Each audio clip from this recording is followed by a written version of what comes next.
Hey, welcome to The Explainer. Today, we're going to talk about something really interesting, this idea of providence, and we're going to look at it through the story of an ancient king who had to make an impossible choice.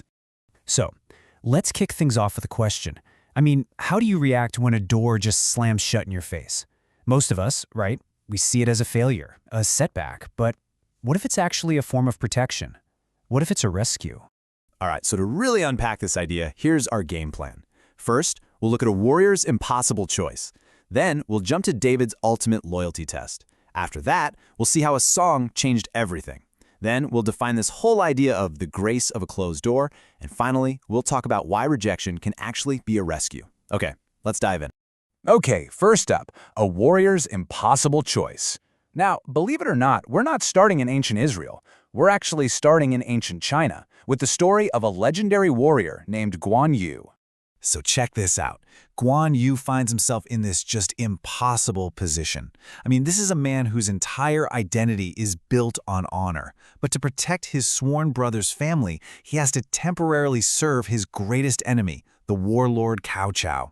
You can just imagine the internal conflict, right? His loyalty is completely torn. And here's the crazy part. He's not just some reluctant soldier. He is brilliant. He fights so well for Cao Cao to repay this debt of protection that he ends up defeating two of the top generals from his own side. Can you imagine?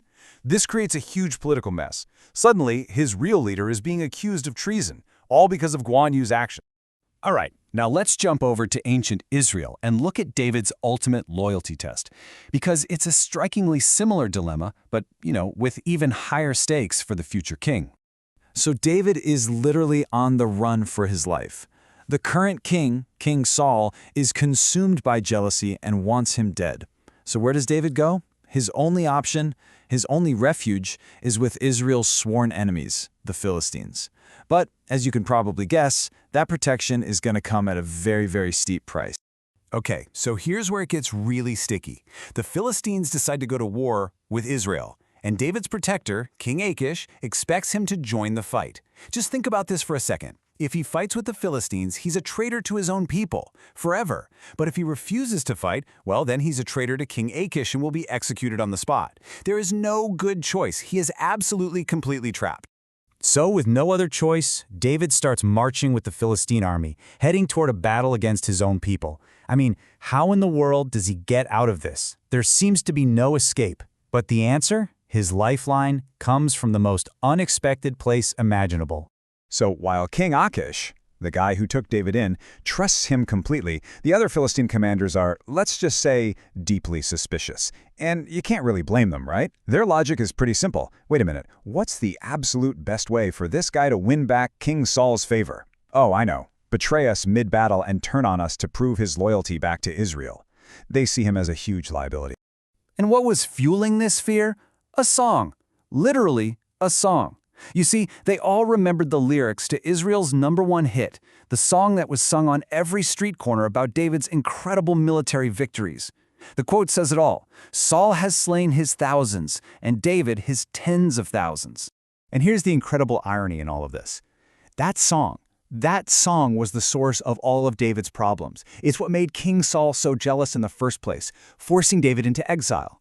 And now, that very same song becomes the thing that saves him. The Philistine commanders, they can't get those lyrics out of their heads. They decide he's just too dangerous, too famous, too much of a risk. They want him gone. So David is dismissed from the army, sent home. And you have to imagine, in that moment, it probably felt like this huge public humiliation. But in reality, it was the turning point. It's the moment that preserves his entire future. And this brings us right to the heart of what we're talking about today. The source material calls this the grace that blocks. And it's a fascinating concept. It's this idea that a rejection, an obstacle, a slammed door, isn't a failure. It's actually a form of divine intervention that protects you from a way worse outcome, and it gently guides you toward a better path. Basically, sometimes not getting what you think you want is the biggest blessing you could ever receive. So let's just walk through how this grace unfolds for David. Step 1, the rejection. He gets publicly kicked out of the Philistine army. Step 2, the immediate result. He avoids committing treason against his own people, which would have been unforgivable. And step 3, the long-term impact? Well, King Saul actually dies in that very battle. So David's path to becoming the legitimate king of all Israel is now totally preserved, completely clean. The closed door saved his destiny. All right, so why rejection can be a rescue? Let's apply this ancient idea to modern life. Because, this isn't just some dusty old story. This concept of a blocking grace has a really powerful application for how we view the setbacks in our own lives. Think about it. We so often see those closed doors as a personal failure, right? Or as some kind of unfairness. But what if they're not? What if they're actually a form of redirection, saving us from paths we just aren't meant to walk? It really changes how you look at things, doesn't it? So, I want to leave you with this question to think about. What closed door in your own life might have actually been a hidden blessing? Can you look back and identify a moment, a rejection, a failure that at the time felt awful, but in the long run turned out to be the best thing that could have possibly happened? It's a powerful thought.